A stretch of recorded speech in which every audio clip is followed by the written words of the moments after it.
नमस्कार दोस्तों, मेरा नाम है अतुल और आपका हमारे YouTube चैनल पर बहुत बहुत स्वागत है। तो दोस्तों, आज हम एक नया टॉपिक लाए हैं जो कि जो लोग सीटेट का एग्ज़ाम देने की तैयारी कर रहे हैं, जो लोग सीटेट की तैयारी कर रहे हैं, उनका सीडीपी का एक पोर्शन होता है जो कि जिससे कि पेडागोजी का एक महत्वपूर्ण पोर्शन होता है। उसमें एक टॉपिक आता है एनसीएफ 2005। उससे 3 से 4 क्वेश्चन पेडागोजी में ज़रूर बनते हैं। तो आज मैं उस टॉपिक को कवर करूंगा और ये मेरी सीटेट की आज की पहली क्लास है और इससे रिलेटेड जो सीटेट से रिलेटेड जो वीडियो हैं वो मैं लाता रहूँगा डेली बाय डेली। तो आज का ये टॉपिक हम शुरू करते हैं एनसीएफ 2005। तो दोस्तों, इसको एनसीएफ 2005 के बारे में हम लोग आप जानेंगे। तो देखिए, यह जो एनसीएफ 2005 था, यह मानव संसाधन एवं विकास मंत्रालय की पहल पर एनसीईआरटी द्वारा तैयार किया गया नवीनतम दस्तावेज है। तो ये चीज़ आप लोग याद रखिएगा। इसके बाद अगर हम बात करें तो प्रोफेसर यशपाल की अध्यक्षता में इसको तैयार किया गया और इसके निदेशक कौन थे? तो वो थे प्रोफेसर कृष्ण कुमार। तो इसको भी आप लोग याद रखिएगा। अगर हम इसकी थीम की बात करें, एनसीएफ 2005 की थीम क्या होती है, जो कि इम्पोर्टेंट है, एग्जाम में कभी कभी डायरेक्ट पूछ लिया जाता है कि एनसीएफ 2005 की थीम क्या है। तो एनसीएफ 2005 की थीम है लर्निंग विदाउट बर्डन, यानी कि शिक्षा बिना बोझ के। ठीक है, तो ये चीज़ है। तो ये थीम भी आप लोग याद रखिएगा। इसके बाद अगर हम आगे बात करें तो राष्ट्रीय पाठ्य चर्चा की रूपरेखा 2005 की उत्पत्ति रविंद्रनाथ टैगोर के सभ्यता एवं संस्कृति नामक निबंध से हुई थी। तो ये भी आप लोग याद रखिएगा। और अगर हम बात करें एनसीएफ 2005 का प्रमुख उद्देश्य जो है था, मेन उद्देश्य क्या था उसका, तो प्रमुख उद्देश्य था आत्मज्ञान। तो ये चीज़ आप लोग बिल्कुल याद रखिएगा। इसके बाद अगर हम बात करें एनसीएफ का फुल फॉर्म, तो एनसीएफ का फुल फॉर्म मैंने पहले बताया था कि एनसीएफ का फुल फॉर्म होता है नेशनल करिकुलम फ्रेमवर्क। ठीक है, अगर हम इसके उद्देश्य की बात करें, देखिए प्रमुख उद्देश्य हमारा क्या था, आत्मज्ञान। और अगर इसके नॉर्मल उद्देश्य की हम बात करें तो उद्देश्य इसका क्या है, शिक्षा बिना बोझ के, जो कि मैंने थीम उसकी जो है लर्निंग विदाउट बर्डन जो है, तो वही उसका उद्देश्य है, शिक्षा बिना बोझ के। ठीक है, शिक्षा बिना बोझ के मतलब क्या होता था कि पहले क्या होते थे, बच्चे के जो बैग्स होते थे बड़े भारी होते थे, उसमें ढेर सारी किताबें भरी रहती थी। तो अब क्या है कि बच्चों का जो बैग होगा वो इतना भारी नहीं होगा। ठीक है, उससे जो रिलेटेड जो टॉपिक के जो सब्जेक्ट हैं बस वही बुक्स होंगी, फालतू का सामान उसमें नहीं होगा।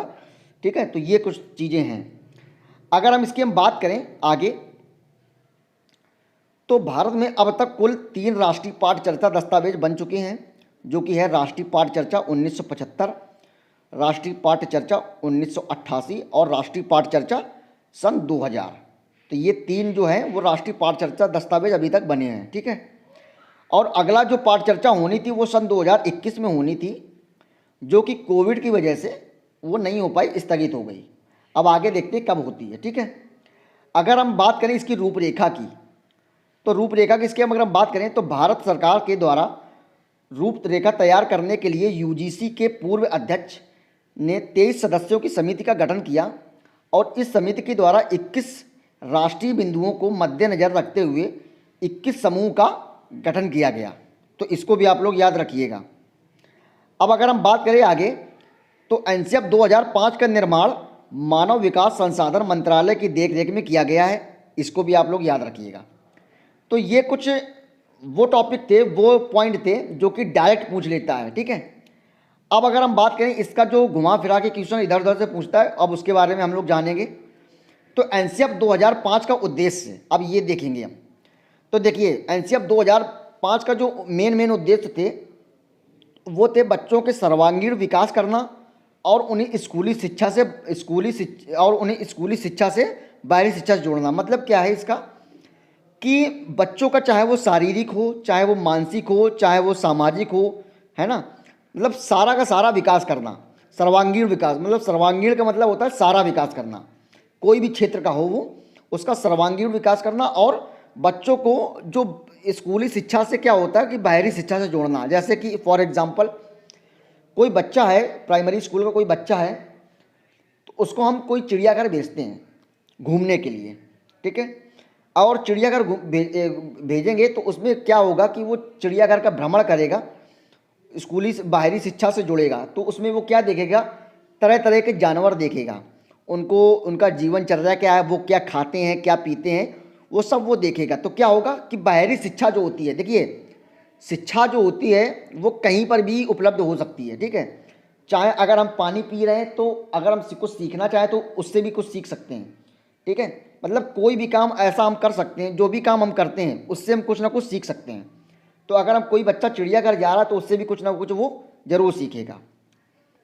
इसके बाद अगर हम आगे अगले पॉइंट की हम बात करें तो एनसीएफ 2005 बालक के मूल्यांकन के लिए सतत एवं व्यापक मूल्यांकन पर बल देती है। यह नवीन सोच एवं तर्क क्षमता को वो विकसित करती है। तो एनसीएफ 2005 क्या है कि मूल्यांकन के लिए क्या करता है कि वो सतत विकास जो होता है, सतत मतलब होता है लगातार, ठीक है। तो लगातार मूल्यांकन और उसका व्यापक मूल्यांकन पर बल देती है। और इससे होता क्या है कि बच्चे के जो माइंड में नई नई चीज़ें जो होती हैं, उसका तर्क चिंतन जिसको हम बोलते हैं, नई नई चीज़ें कॉन्सेप्ट जो होता है, नई नई चीज़ों कॉन्सेप्ट, नया नया कॉन्सेप्ट बनता है, उसको कुछ नई नई चीज़ें सीखता है और उसके अंदर क्षमता जो होती है, जो कैपेसिटी होती है, उसका विकास होता है, ठीक है। और चिंतन का भी विकास होता है। तो ये चीज़ें कुछ हैं। अब अगर हम इसके आगे हम बात करें तो एनसीएफ 2005 के प्रमुख सिद्धांत कौन कौन से हैं। तो एनसीएफ 2005 के प्रमुख सिद्धांत जो कि सीडीपी के लिए बहुत ही ज़्यादा इम्पॉर्टेंट है, तो इसको आप लोग बिल्कुल याद रखिएगा। ये मोस्ट इम्पॉर्टेंट है सीडीपी के लिए, ठीक है। सीटेट के लिए मोस्ट इम्पॉर्टेंट है एनसीएफ 2005 के प्रमुख सिद्धांत। तो इनके प्रमुख सिद्धांत क्या क्या हैं, तो देखिए ज्ञान को बाहरी जीवन से जोड़ा जाए, जो कि हम पीछे डिस्कस कर चुके हैं। और इसको एनसीएफ 2005 के सिद्धांत, अगला सिद्धांत क्या है कि इसको रखने की प्रणाली की खत्म की जाए, ठीक है। तो इसको भी हम जानेंगे। अब अगर हम आगे अगर बात करें तो शिक्षा पाठ्यक्रम, जो शिक्षा पाठ्य पुस्तक पर केंद्रित ना हो, तो इसको भी हम जानेंगे। और आगे अगर हम बात करें पॉइंट नंबर चौथे की, तो इसमें क्या होगा, कक्षा कक्ष को गतिविधियों से जोड़ा जाए और एवं उन्हें लचीला बनाया जाए। तो ये 4 बिंदु हैं, इनको हम बारी बारी से जानेंगे। देखिए, तो शिक्षा को जो है वो बाहरी ज्ञान जीवन से जोड़ा जाए, मैंने आपको पहले डिस्कस किया था, जो चिड़ियाघर वाला होता है, ठीक है। इसके बाद अगर हम बात करें तो यहाँ पे देखिए रखने लिख गया गलती से, यहाँ पे होगा रटना, ठीक है। यहाँ पे क्या होगा, यहाँ पे रटना होगा, रटना, ठीक है। तो यहाँ पे रटना, रखने की जगह होगा रटना। तो यहाँ पे रटने की जो प्रणाली है उसको खत्म किया जाए। मतलब ये होता है कि बच्चों को रटाया नहीं जाए कोई चीज़, उनको कॉन्सेप्ट को समझाया जाए, ना कि रटाया जाए। जैसे कोई चीज़ होती है, बच्चों को अगर हम बोल दें कि शेर जो होता है वो मांस खाता है, ठीक है। तो उनको ये ना बोले कि बस इनको रट लो तुम, बस कि हाँ शेर मांस खाता है, शेर मांस खाता है, शेर मांस खाता है। ऐसे नहीं है, बच्चों को रटवाना नहीं है, बच्चों को समझाओ, उनको कॉन्सेप्ट को क्लियर करवाओ। कि उनको कॉन्सेप्ट को क्लियर कैसे करेंगे, तो उनको हम ये बोल सकते हैं कि जो शेर होता है वो मांसाहारी होता है, जिसकी वजह से ये घास फूस ना खा करके मांस को खाता है। तो ऐसे क्या होगा, बच्चों को अगर हम अच्छे तरीके से समझाएंगे, उनको तर्क प्रणाली से वो उनको समझाने की कोशिश करेंगे, तो उस पर ये एनसीएफ 2005 उसी पर बल देती है, रटने पर बल नहीं देती है। तो ये भी आप लोग याद रखिएगा।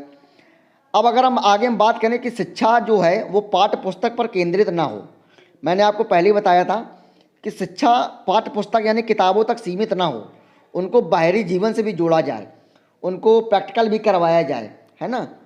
पहले हम लोगों ने, अब मैं अपनी बात बता दूं कि जब मैं इंटर में पढ़ता था, या जब मैं अपनी एग्जांपल एक ले लेता हूं कि जब मैं इंटर में पढ़ता था या हाई स्कूल में या 9th में पढ़ता था, तो हम लोग केमिस्ट्री या फिजिक्स के कुछ टॉपिक होते थे, उनको हम पढ़ते थे। जैसे कि अमोनिया गैस बनाना, ठीक है। तो अमोनिया गैस हमको बनाना, अब किताब में तो पढ़ते थे कि अमोनिया गैस कैसे बनाई जाती है, बस हम वही रट लेते थे। क्यों? क्योंकि उस समय क्या था कि हमारे स्कूल में जहाँ हम पढ़ते थे, हमारे स्कूल में प्रैक्टिकल की जो लैब होती थी वो नहीं थी। तो हम लोग क्या करते थे, किताबों से ही बस रट लेते थे और पेपर में आ जाता तो वैसे उसको हम छाप देते थे। बट आजकल क्या है कि एनसीएफ 2005 का जो सिद्धांत है वो किस पे बल देता है, कि वो ये बल देता है कि चीज़ों को रटना नहीं है, मतलब किताबों पर आश्रित नहीं होना है। हम अगर अमोनिया अगर गैस आएगी तो अमोनिया को हम लैब में जा कर के बनाएंगे, अमोनिया को लैब में जाकर के टेस्ट करेंगे, उसको उसकी जो प्रैक्टिकल है वो करेंगे जाके लैब में जा करके, तो वो ज़्यादा बच्चों को क्या नाम है टच करेगा, ना कि किताब से रट लेना। ठीक है, ये चीज़ें हैं। अब अगर हम आगे बात करें चौथे पॉइंट की, तो कक्षा कक्ष को गतिविधियों से जोड़ा जाए और उन्हें लचीला बनाया जाए। वही चीज़ें मैंने बताया कि गतिविधियों से जोड़ा जाने का मतलब ये है कि उनको बाहरी जीवन से जोड़ा जाए और प्रैक्टिकल वगैरह जो होते हैं वो उनको वो करवाया जाए, एक्सपेरिमेंट जिसको बोलते हैं एक्सपेरिमेंट करवाया जाए, एक्सपेरिमेंट बेस्ड हों, उनकी जो कक्षाएँ होती हैं वो एक्सपेरिमेंट वाली हों। ठीक है, उनको लचीला बनाया जाए, ऐसा नहीं कि खूब क्या नाम है कि खूब जो कक्षा का जो अनुशासन है वो मतलब बहुत ही तगड़ा वाला है कि टीचर बस बच्चों को अगर गलती कर दे या कोई कुछ चीज़ें ना बता पाए तो उसको मार मार के कूट दें, ऐसा कुछ नहीं है। मतलब लचीला हो क्लास, ठीक है, ज़्यादा सख्त ना हो, मतलब एक टाइप का हम ये कह सकते हैं कि लोकतांत्रिक हो, है ना, ये चीज़ें हो सकती हैं। इसके बाद अगर हम आगे बात करें तो अगला पॉइंट है हमारा 5वां नंबर पॉइंट। तो इसमें क्या है, राष्ट्रीय महत्वपूर्ण बिंदुओं को पाठ्यक्रम में शामिल किया जाए। मतलब जो राष्ट्र की जो अपनी जो राष्ट्रीय महत्वपूर्ण बिंदु हैं उनको भी पाठ्यक्रम में शामिल किया जाए। ठीक है, अब अगर हम आगे बात करें तो देखिए ये इंपॉर्टेंट है काफ़ी, वन लाइनर क्वेश्चन कभी कभी बन जाता है कि एनसीएफ 2005 में रूपरेखा के तहत सभी 22 भाषाओं में 8वीं अनुसूची में शामिल किया गया है। देखिए हम जानते हैं कि वर्तमान में हमारे संविधान में कितनी भाषाएं हैं, तो 22 भाषाएं हैं, और जब मूल संविधान में कितनी भाषाएं थी तो वो 14 भाषाएं थी।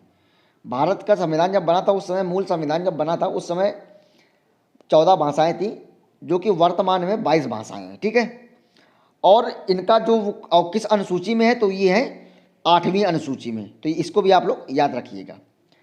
अब अगर हम बात करें प्रमुख बिंदुओं की, तो इसके कुछ बिंदु हैं उसको भी हम जानेंगे। तो देखिए कि शिक्षा जो है वो बाल केंद्रित हो। अब शिक्षा जो बाल केंद्रित हो, तो इसका मतलब ये है कि शिक्षा जो हो वो बालक को केंद्रित करके मतलब उसको दी जाए। मतलब मेन जो होता है, मतलब सेंटर, मान लो ये क्लास है, ठीक है, ये अगर क्लास है तो बीच में स्टूडेंट होगा, तो वही चीज़ है कि बालक को केंद्र मानकर शिक्षा उसको दी जाए। मतलब बालक को बीच में रख के उसको शिक्षा दी जाएगी। ठीक है, ऐसा नहीं कि कुछ भी शिक्षा दे रहे हैं, ऐसा नहीं है। मतलब मेन टारगेट होगा बालक, मतलब बच्चे को सिखाया कैसे जाए, मेन इंपॉर्टेंस ये होगा कि बच्चे को कैसे सिखाया जाए, बच्चे को मतलब किस तरीके से हम उसको क्या करके हम बच्चों को सिखा दें। मेन मतलब यही होगा कि बाल केंद्रित शिक्षा हो, कि बाल मतलब शिक्षा जो हो वो बाल केंद्रित हो। ठीक है, इसके बाद अगर हम अगले बिंदु की अगर बात करें तो कक्षा का माहौल जो हो डरपूर्वक ना हो और लोकतांत्रिक हो। देखिए इसमें होता क्या है कि पहले के जो पुराने जो टीचर होते थे, मैं आपको बता दूं, हकीकत में बताता हूँ, आप सब भी जानते हैं कि जो पुराने टीचर होते थे वो डर का माहौल बनाते थे कि हम लोग डरते, हम मैं खुद अपनी बात बताता हूँ, मैं खुद डरता था। कई सारे टीचर्स थे, मैं उनसे डरता था कि अगर होमवर्क करके नहीं ले जाऊँगा या लर्न करके नहीं ले जाऊँगा तो वो हमको मारेंगे या मुर्गा बनाएंगे। तो डर का माहौल रहता था, तो जिससे कि हम डर डर के पढ़ते थे। ठीक है, तो आजकल क्या है कि एनसीएफ 2005 इस पे बल नहीं देता है। एनसीएफ 2005 ये बल देता है कि बच्चों को डराया या धमकाया ना जाए। ठीक है, आजकल अगर बच्चों को मारेंगे तो वो टीचर जेल चला जाएगा, ये है। तो आजकल बच्चों को मारना बिल्कुल नहीं चाहिए, उनको दंड से तो बिल्कुल दूरी रखना चाहिए। और जो एनसीएफ 2005 है वो दंड के लिए बिल्कुल बिल्कुल कतई मना करता है। ठीक है, तो सीटेट के एग्ज़ाम में कहीं भी अगर ये आ जाए कि दंड देना या डराना, ये सब चीज़ें कहीं अगर चली जाएँ तो ये मान लेना वो पहले ही गलत हो जाएगा आंसर। ठीक है, वो आंसर कभी वो ऑप्शन हो ही नहीं सकता, क्योंकि डर का माहौल या उनको डराना धमकाना या मारना कूटना ये सब अलाउ नहीं है। ठीक है, तो कक्षा का जो माहौल होगा वो मतलब डरपूर्वक नहीं हो, और ये कैसा हो, लोकतांत्रिक, मतलब सब चीज़ें अच्छे से एकदम हों, अनुशासन भी ठीक ठाक हो, और क्या नाम है, बच्चों को समझाया भी अच्छी तरीके से जाए। अगर बच्चे को समझ में नहीं आ रहा है तो उसको और अच्छे से समझाया जा सके, अलग अलग विधियों के द्वारा समझाया जा सके।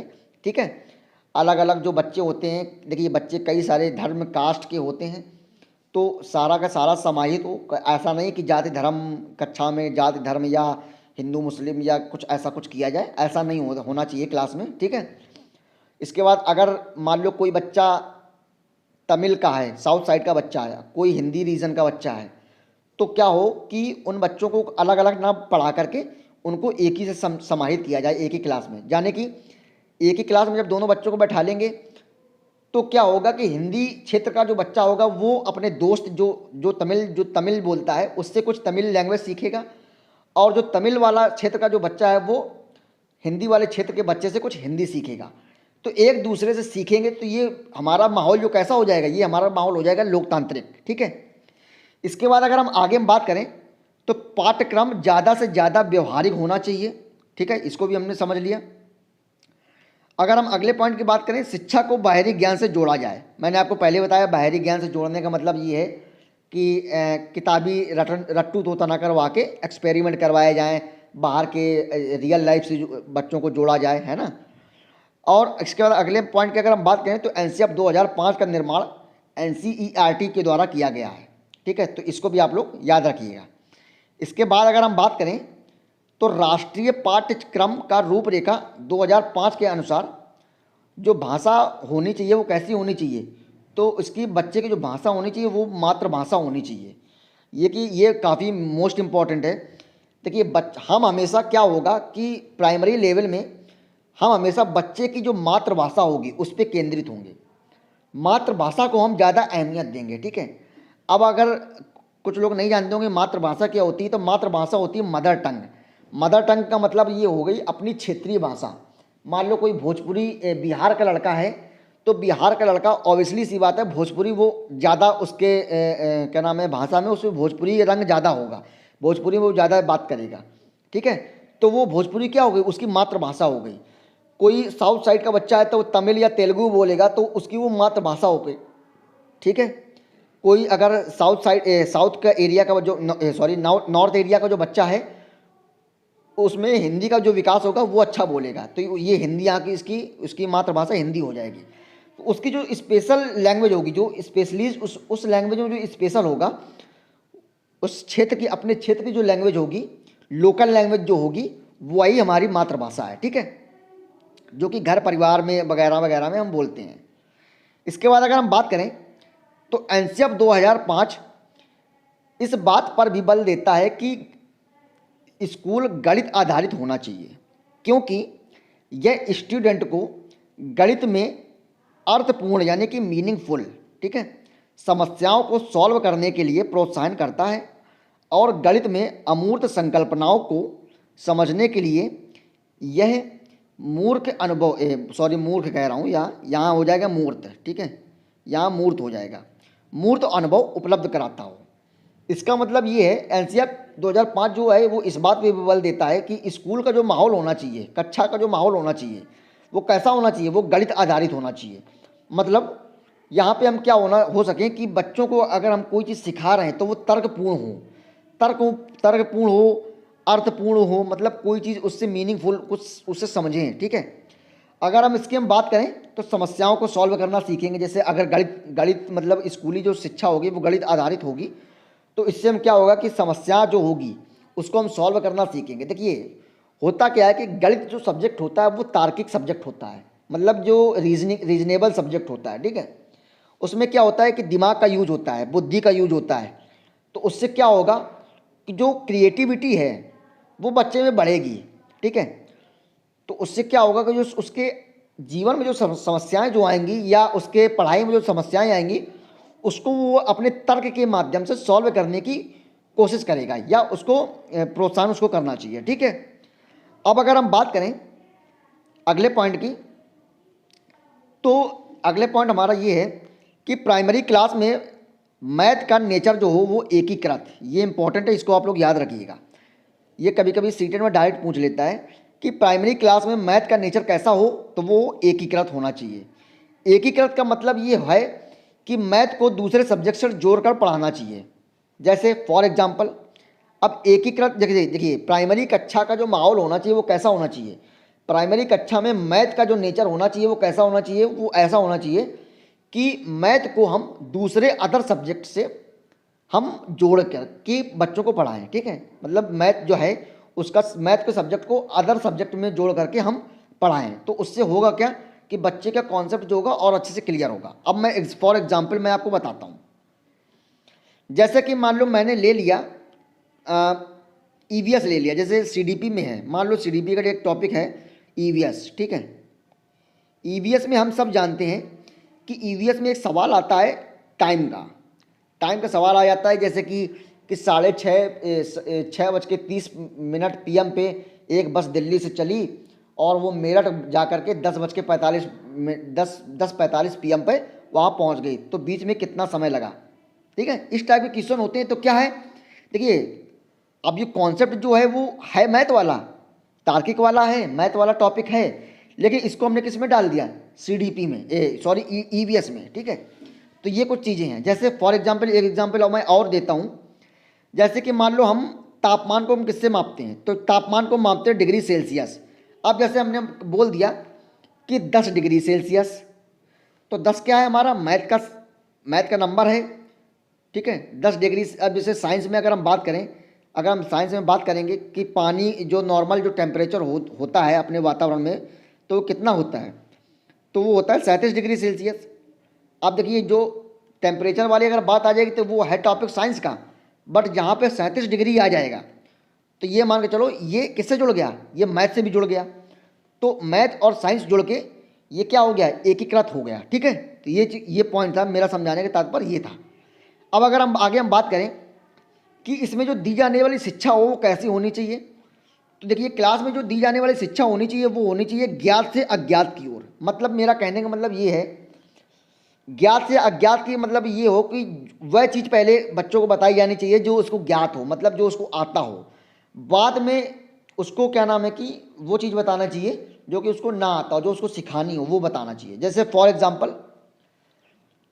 एग्जाम्पल हम बच्चों को पढ़ाते हैं आ से आम, ठीक है। जैसे आ से आम, तो हम सब जानते हैं कि आम जो होता है वो बच्चों को सबको पसंद होता है, ठीक है। आम को बच्चे अच्छे तरीके से जानते भी हैं। तो अगर हम छोटा बड़ा पढ़ाएंगे तो देखिए छोटा आ से होता है अनार, ठीक है।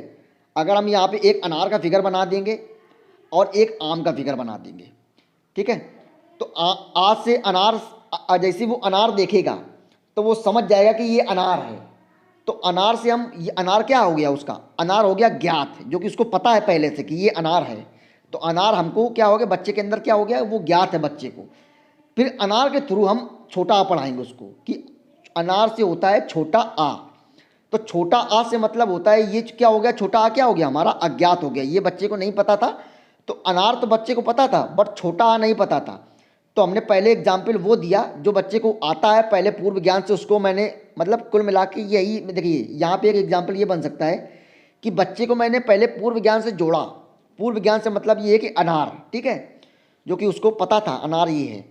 पूर्व ज्ञान से जोड़ने के बाद में मैं उसको नई चीज़ें सिखा रहा हूँ, ठीक है। वही चीज़ आम में हो जाएगा, पहले आम बच्चे को फिगर दिखाएंगे तो वो जानता है कि ये आम है, तो आम से क्या हो जाएगा, बड़ा आ, ठीक है, बड़ा आ से आम। ये कुछ चीज़ें हैं, ऐसे उसको सिखाना चाहिए। अगर हम बात करें मूर्त से अमूर्त की ओर, तो मूर्त से अमूर्त की ओर का मतलब ये है, मूर्त का मतलब होता है वह वस्तुएं, मतलब मूर्त का मतलब ये होता है कि वो चीज़ें जो हमको बच्चे को मतलब आंखों से दिखाई दें, उसको हम कहते हैं मूर्त। अमूर्त का मतलब होता है वो चीज़ें जो बच्चे को मतलब आंखों से दिखाई ना दे, वो होता है अमूर्त, ठीक है। तो ये कुछ चीज़ें हैं। तो बच्चे को हमेशा पहले वो चीज़ें पढ़ाना चाहिए जो उसको आंखों से दिखाई दे रही हों, ठीक है। इसके बाद उसको क्या नाम है, अमूर्त चीज़ों को पढ़ाना चाहिए। तो ये हो गया। तो बच्चे की शिक्षा कैसी होनी चाहिए, तो वो मूर्त से अमूर्त की ओर होना चाहिए। अगर हम बात करें एनसीएफ 2005 की जो विधियाँ हैं वो कैसी होनी चाहिए, तो देखिए एनसीएफ 2005 की प्रमुख विधियाँ कौन कौन सी हैं, तो करके सीखना का मतलब एक्सपेरिमेंट, ठीक है। हम सब जानते हैं कि बच्चे को तभी अच्छा समझ में आएगा जब वो लैब में जा कर के एक्सपेरिमेंट करेगा, नई नई चीज़ें सीखेगा, खुद काम करेगा, ठीक है। तो वो चीज़ें होंगी, तो वो जब करके सीखेगा तब वो बच्चे को ज़्यादा प्रभाव पड़ेगा। इसके बाद अगर हम बात करें निरीक्षण विधि, तो निरीक्षण विधि का मतलब होता है कि बच्चा ने कोई काम किया तो उसका हम निरीक्षण करें, ठीक है। इसके बाद अगर हम बात करें परीक्षण विधि का, तो हम बच्चे का टेस्ट लें, जिसको हम बोलते हैं टेस्ट मेथड, ठीक है। उसको हम टेस्ट मेथड क्या बोलते हैं, मतलब बच्चे को टेस्ट लेके उसको हम जानें।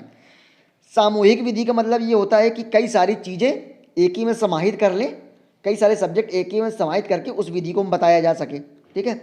और मिश्रित विधि का मतलब ये है, ये देखिए सामूहिक विधि और मिश्रित विधि लगभग एक ही है कि सामूहिक विधि और मिश्रित विधि के सारी जो सब्जेक्ट होते हैं उनको एक ही में समाहित करके उनको पढ़ाया जाना चाहिए। ठीक है, इसके बाद अगर हम आगे बात करें तो देखिए ये टॉपिक अब यहीं से ख़त्म हो गया।